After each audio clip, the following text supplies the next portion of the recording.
Good morning. It's Mal. I'm here with Mike. It's the end of an insanely awesome year with the highest of highs, the lowest of lows, and everything in between. But we made it, and we're going to make it. And 2022 is right around the corner. But what the hell of a year have we had? Mike, how's it going? It's going good. It's been crazy, man. Yeah, it's funny. Like the nifty grind is like a 24/7 grind, it feels like sometimes. So yeah, so much has happened in the space of, we've really only started at the end of January, so like 11 months now. So not even a full year, but man, it's been crazy. Yeah, So many events. it's insane to think. It feels like I've aged. I probably have like 20 years in this crazy year. For those watching, we started this idea October before last when we were all chilling in the backyard uh, and talking about NFTs. And Rob was very bullish, and then you went and bought some Beeple, and then like in January we just saw like, hey, I always tell the story. So if you've heard it a lot of times, like, you know, sorry, but I was too young for the internet by a year or two, and I was too naive for Bitcoin. Shout out to Rob and Mount Gox and all that craziness. But then when we saw NFTs, it just made sense. Digital ownership was like absolutely what was going to happen. And so in January, when we started NFT Culture, we didn't. It was just a blog. We were just going to chat, do crazy stuff. Now here we are. We've got a community. We've met the world's top artists. And it feels like we're not as early as we were a year ago, but holy crap, what a freaking awesome year. Yeah, it's crazy. Like I I actually got into Bitcoin back in like 2012, 2013, but I was too foolish to not put any reasonable amount of money into it. So I mostly just watched it through 2012, that early spike, and then the 2017 spike. Um, you know, just kind of mostly sitting on the sidelines, not believing it was true. So when Nifty's came around, I was also just the same level of skeptical. I got into it back in September of, I guess, 2019. So I got in a little bit, well, September 2020. Geez. So I got into it kind of early, but I just tiptoed in. Like again, I bought like a $80 space yacht and then my $1 Beeple, and I didn't really believe in it until I kind of started to research more about the technology. Rob kind of got us into it, just saying, "Hey, you can buy art," and I'm like, "What do I need art for?" I'm not an art collector.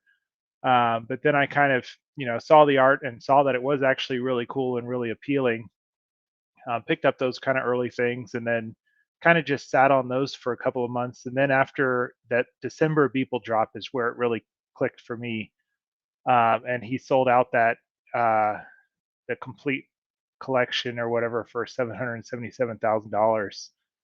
And I realized that people are serious about this thing, and so I really dove into the technology. And then that's around the time you guys kind of came up with the idea of Nifty Culture and pulled me in on it.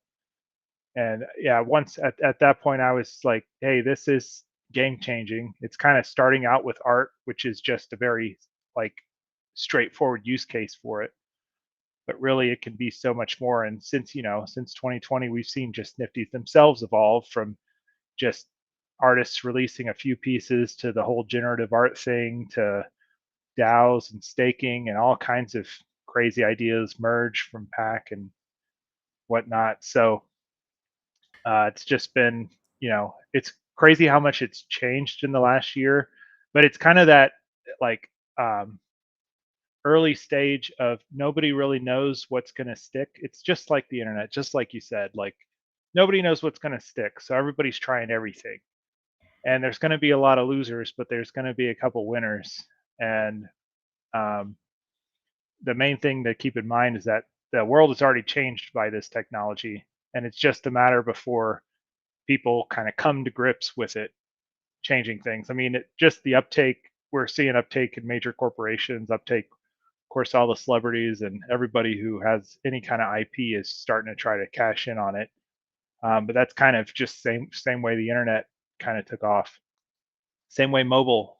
I miss mobile apps too. I should have gotten into mobile apps. I sat on the sidelines on that one, but with NFTs, I'm determined to Hell be yeah. in the center of the ring instead of on the sidelines. So, Well, uh, go ahead. I'm in the same boat, but it's I'm gonna blow your mind right now, but like before we get to the Eminem news, because I think I didn't want to bait and switch people too hard. We're immediately reminiscing, but we wrote the headline and then chatted offline for a few minutes and started reminiscing and went live with that reminisce. But it's just what a crazy year when you think about it, just the art and everything. Yeah, apparently LeBron's going to announce today that he has a Bored Ape Yacht Club. Not official, less confirmed than when I told everyone that Nike was buying Artifact. How'd you hear about this little tidbit? Bro, Geez, that would be huge. yeah, I mean it's pretty. It may not be today, but I Okay. think here's the thing, Post Malone and all those people doing it's great. Eminem's like Jay-Z putting the crypto punk should have been a bigger deal than it was. But I think like with Eminem doing this now, the floodgates are going to open. I think a lot of the famous and I'm hopping right into it. But I think that a lot of the famous collectors that aren't really sharing that they have apes, because here's the thing, a lot of the athletes and musicians probably already have apes, they've just not shared it yet. And so um, when do they announce it? I think after Eminem starts making a lot of sense, from a foundational 22 million followers, time top 100 artists ever, top selling artist of the 2000s. Like, when you think of all those things, no, it's not. It's a swag. uh, it is a rumor.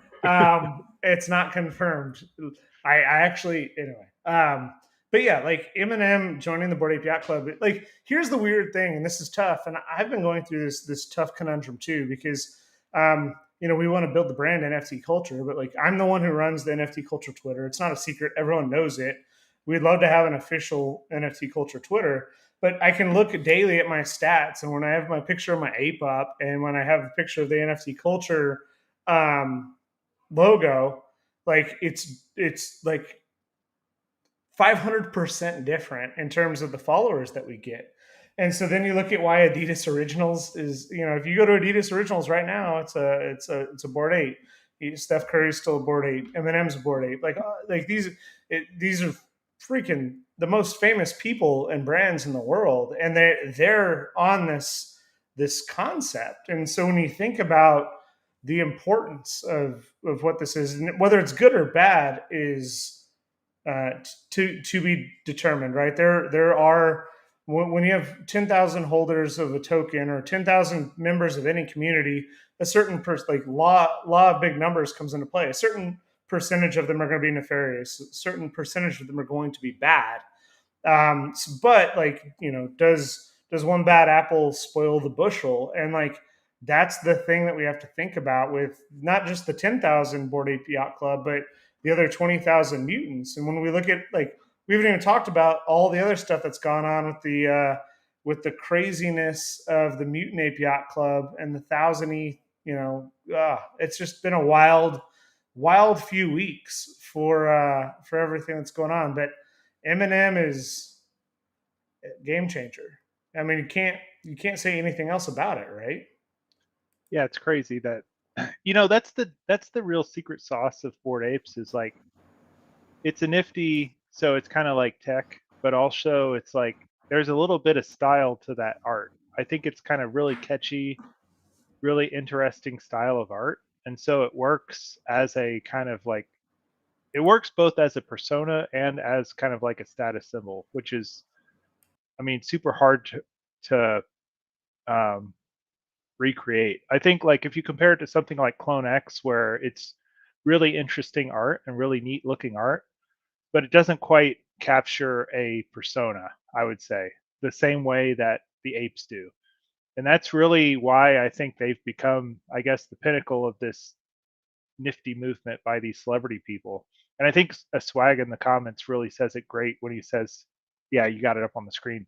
10,000 is like, it's a lot, but it's also starting to seem like, shoot, there's, more than 10,000 celebrities. And there's, if you think about sports people and actors and politicians, even, and corporations, like, that's not a very big number to supply um, all the people who would want apes. So it's really like, the real question is like, is this going to be a long-term thing, or is this kind of like a 2021, 2022 sort of thing? And then there's some new hotness that comes out. That'll be interesting to see. Like the fact that it's really interesting because, you can dilute it with the mutant apes, but you can't really dilute the original collection. It just always is going to be what it is. And what happens when one of these celebrities, like what happens, like take Eminem, he owned this ape. Let's say he keeps it as his profile picture for a couple years and then he sells it. How much is an ape that was, even if he got, like these celebrities could just get super floor, like plain Jane apes. They've been getting generally like a little bit more special ones, but what's going to happen when you like sell a celebrity ape? It'll be provably owned by a celebrity. It's no longer like you Right. got some text document that says, "Oh, here's a photo of him with it. He owned it." I bought Steve Jobs Mercedes. Yeah, it's like You know? there's no longer like that gray area. Like that ape is provably the same ape you would buy that was featured on his Twitter account. Like, It's it's crazy. how much does that add to its value? And if you have enough of these celebrities buy the apes and they get this like, Yeah, um, Stan is gonna buy Eminem's uh, ape and then do the crazy Stan things. Like it's so funny to think like how the blockchain starts to affect like yeah, everything in the future. And I think like it's a really interesting question to say like and we've all asked it because like we to do anything, to take any risk, you have to measure and look at the risk reward. And like we talk about like this could be Beanie Babies, but like then you start to think about like all the momentum behind it. Facebook changing their name to Meta, Microsoft being very, very open and honest about their plans, Ubisoft making the announcements that they are. I think like this revolution of digital ownership, and I think like what someone said it really interesting, and if someone has a link to it, paste it. I wish I could remember who said it, but might have been Loop. I don't recall. It might have been Oshiny or Tropo as well. But the thing that people don't realize is you're not actually buying the ape. You're buying the contract, and like the contract comes with these things, and it comes with access to a community, and it comes with an IPFS image of an ape, and it comes with and like all these things combined it's the sum of everything, right? And when you buy art, you're buying a contract that is a token between you and the artist, and it's a picture of the art. It is the art. It is a one of one, and like those two things are simultaneously true. And I think so much like when we try to talk about NFTs, like we say, oh, you're buying this digital art. No, like you're buying a contract, and that's good. That's okay. And that contract symbolizes that we both agree that this middle piece, this IPFS, this art, and everything else, the community, the access, and those things that are required if you own this contract are, yeah, neither do punks. But I mean, up to 100,000. But I didn't mean to dog on them too hard. I wish Rob was here. But the point of that is like, there's just so much stuff that goes into this, and it's just really interesting to think about like what the future that means. And I use the analogy all the time about like 20 years from now my kids will look at me like, you guys drove, like you had friends that drank and drove, like what, like that's barbaric. And it's just going to be so self-evident like to them, because when you think about like if you go to first principles, it's like my kids were born at least 10 years after the first iPhone was released. So I was born like pre AOL, but like when you think about like we don't often look at these generational changes that happen, and it's like, there's kids that are being born today, like Rob's baby will never live in a world where NFTs didn't exist. Like, just think about that. And so, like, when you think about like the craziness of what can happen and the potential future that we live in, and like the opportunity that we have with digital ownership, it's a wild ride, and we've seen so much of it just really go crazy. And like, when it's funny, real quick, and then I'll shut up for a second. But it's like, Jack Dorsey and Elon were ripping on Web3, like, oh yeah, the VCs and everyone's going to own it. It's like, yeah, like they're going to own a piece of it. Like, of course they are. Like, just like they own a big piece of crypto, just like all the banks own crypto, even though they're flooding crypto because they're buying crypto because that's their path to the future. Mm-hmm. Like, we're just in this unique era right now, and it's just incredibly exciting. Yeah, this whole commercial rights thing, I'm going to segue back to that. No, please do. Yeah, it's like, we've had like copy left and new public license and all this like open source movement that's been around for a really long time in software. And a lot of crypto is built kind of on open source ethos and like, smart contracts. Most people will publish the code to Etherscan so that you can see the code of the contract. So open source there. So um, it's kind of almost like a step change in the ecosystem when they went to commercial rights, because up until like Bored Apes came out, everybody was open sourcing stuff, but that was kind of like status quo. There's probably people doing stuff. There's still a lot of people, especially with DeFi projects, where they try to keep everything as closed off as they can. So there's still a bunch of closed source stuff too. But um, the fact that someone created IP and then allowed people to own the commercial rights to it, I think we're going to look back in 10 or 15 years or 20 years, and I think that's going to be kind of a game-changing thing. And Tom Bilyeu, who we've had on a few times, he kind of harps on this a little bit, in that what has happened with NFTs is, prior to NFTs, when you created IP, most of the profits and most of the benefit, most of the value went to the owners of the IP. And very little of it actually goes to the people who are consuming it, to the consumers of the IP.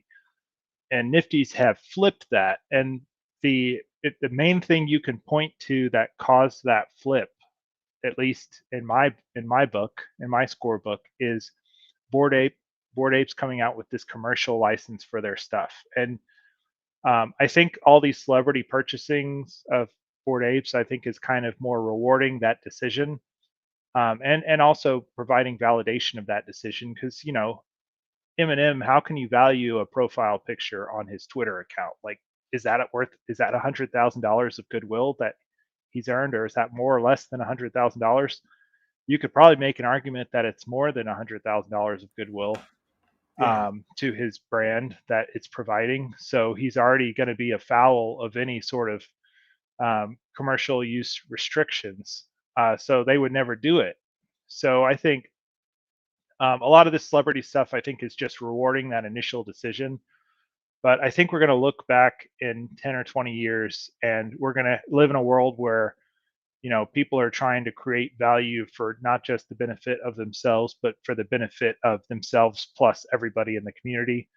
And it's going to be a completely different world. And if you think about how hard it's going to be to build the metaverse, and this is why, I mean, Facebook, maybe they'll pull it off. They are going to throw $20 billion of development manpower at it. But at the end of the day, hopefully the community itself is hopefully our development community behind crypto. And, if you're kind of watching this and you're kind of interested in being a creator, definitely try to do what you can to learn the skills necessary to create stuff in this ecosystem, because we need everybody working together if we're going to be able to compete against something like Facebook. But hopefully in 20 years, when we look back, the ethos that was started by Bored Apes, and as a furtherance of the open source movement, has taken hold, and we'll live in a world where we're all creating stuff for the benefit of everyone. And the creators still deserve to get rewarded. I'm a firm believer that creators deserve to get rewarded. but the rewards won't be so lopsided. I think Tom was talking about, I forget exactly what percentage he picked, but it was something like, instead of 90% going to creators and 10% going to the community, it's flipped to 10% going to the creators and 90% going to the community. And I think if you live in a world like that, we can really build some incredible stuff. And so I kind of see metaverse kind of taking off by us collectively developing it for each other. Yeah, I mean, that was one of the most eloquent things. I mean, you're an eloquent person, but like the way you just described, like the ecosystem that we're in right now is just, it's truly profound. And like, shout out to Tom Bilyeu. Like, I don't know why people are betting against him. Like those few people that were talking about those legendary passes, they're silly. Like he's staked his name, he's staked everything that he has, and like that's why I love Doc's teams. That's why I love the Mad Pups. That's why I love our community. Like there's just so much potential that's going on, and there's so much involved in the future. And when you look at kind of like the Bored Ape Yacht Club with what they've done, and I'm taking some notes about like what all's just transpired this year. It's just it's monumental, and you do think about the aspect of like the cost benefit analysis, right? Like why, if you already have a community, you already have a fan club, you already have all these things, like why would you want to be a part of it? And this is, I think, the biggest challenge as we head into 2022. It's attention. Like this is the hardest thing. Like, and I think this is something that needs to be solved. And I'm going to give away my alpha about this. I really think that like the artists need to have fewer discords, and they really need to form like collectives. Like Mm-hmm. I'm a huge fan of Slime Sunday. I'm a huge fan of X Copy. I'm a huge fan of Fuck Render. Huge fan of Ness, and I hope they settle their feud. I think they did, but like, why can't we have? And you and I have proposed this quite a bit. So anyone who's launching projects in 2022, you need smart contract help, reach out to Mike. But like one of the things that's important to us is that like fewer discords, more community. And it's like if I like this style, this style, this style, why can't I be in one discord that is the kind of the parent of that? And if you also think about like smaller artists, why can't a group of smaller artists come together and say, hey, we've got a community of 300, 300, 300. Why don't we create one Discord and we combine that? Now we have a community of 1,200.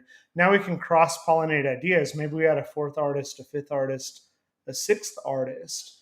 And then we have these collectives. And the issue that we have right now is that all these things are features until they're not. We can talk about the burns. We've talked about that a lot. We've talked about the forage, which we've done more eloquently than anyone when everyone sees what we're going to do in 2022. And then we start seeing Discord being the main purpose. Then we start seeing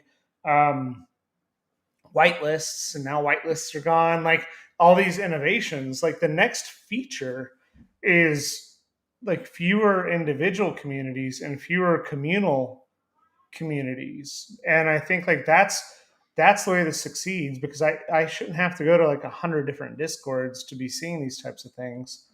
And I think that the big opportunity for next year is around these art and artists. But to get back to that, sorry, sidetracked into that diatribe.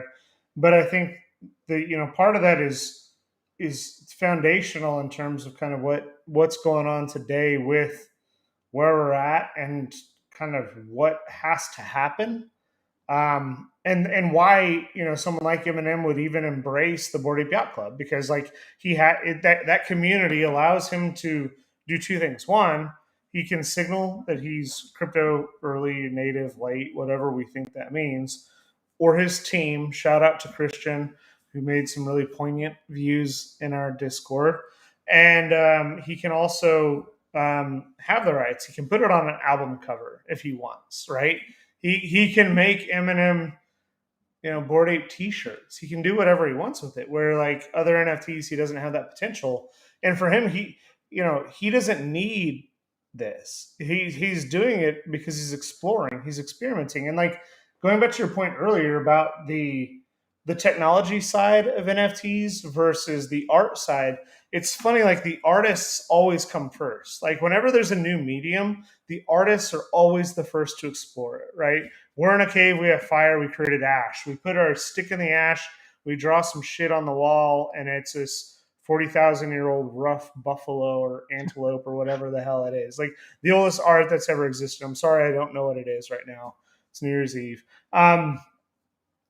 But then we go to the Bored Ape Yacht Club. Like when Bored Ape Yacht Club came out, y'all thought I was crazy. I was like, you can literally log into a website with your MetaMask, and there's a dick in the bathroom. And like literally the first pixel that went up was a picture, and that's not right. But like, what do you see when you go to bathrooms? That that's not art, although some of it is. And so, like, you think about all these types of things that happen, it's like this is such a unique space. And so, all the technology that's happening today and everything that's happening, like, art's going to be first. And then artists are going to explore it. Like, just because Eminem's worth hundreds of millions of dollars doesn't mean he's not an artist anymore. He's like, he saw something cool, creative, unique, and now he's embracing it on the last day of the year of NFTs. Freaking awesome. Yeah, I think your point about the Discord stuff is really interesting. Like, it's almost like Discord is a mini metaverse in a way. I was reading an article online over my holiday break. I think it was like the COO of Sandbox or something. I forget what his position was, but he was talking about Sandbox. Think of Sandbox as a digital nation.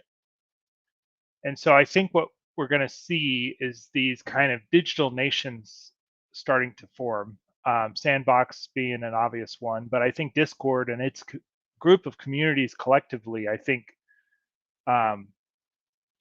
could be thought of as their own digital nation. And a lot of other Twitter, maybe, I don't know about Twitter; it's a little too disjoint. But in order for those, there is a problem with the Discord nation right now in that it is too segmented. Everybody just automatically goes to every new Nifty project, starts its own Discord. Every new artist starts new Discord. So you end up having like 3 or 4 servers that you frequent regularly at the top of your Discord, and then you have like a graveyard of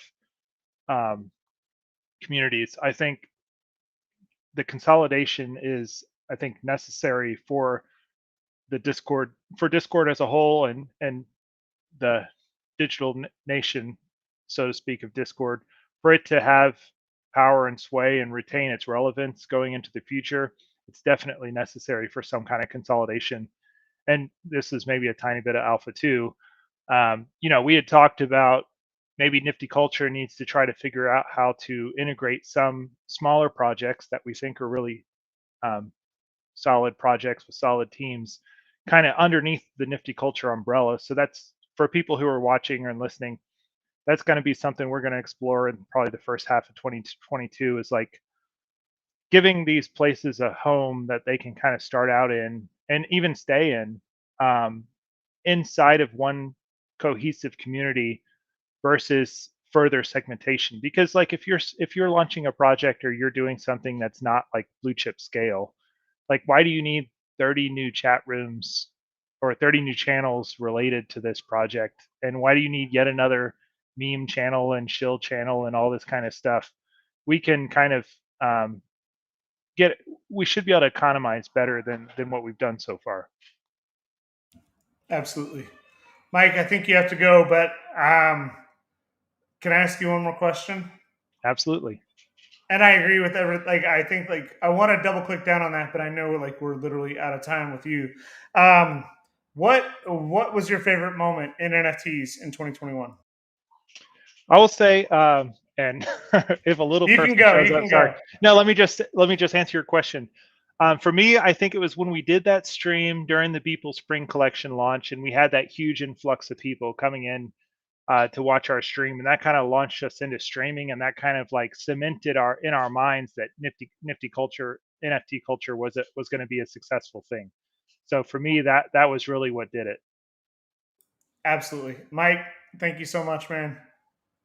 Thanks, man. It's been a great year. We're going to have another great one. Hell yeah. Take care.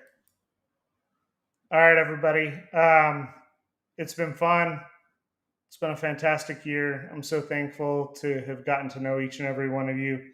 Beeple doing his thing. And shout out to Pio, shout out to Sass, shout out to Sven and Corey, everyone who's come on, Eddie, Schwaz, my favorite artists, Tina, Christian, Siobhan, and everyone else. Like, it's been a crazy, wild year. And, we have some big plans in 2022. Shout out to Lauren, Too Perfect, Rob, Mike, John. It's just been a crazy Micah. Yes, oh yeah, Lucky Ones, Paper D. I could go on and on and on and on. But just thank you to each and every one of you.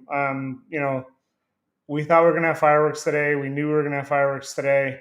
I think we're gonna have some more fireworks. But Eminem coming on and picking up a Bored Ape Yacht Club is pretty awesome. And the NFT Culture team is here. We have a 5-year plan. Appreciate each and every one of you. And I hope you all have a great, safe, wonderful, happy new year. Thank you for everything. Everyone take care.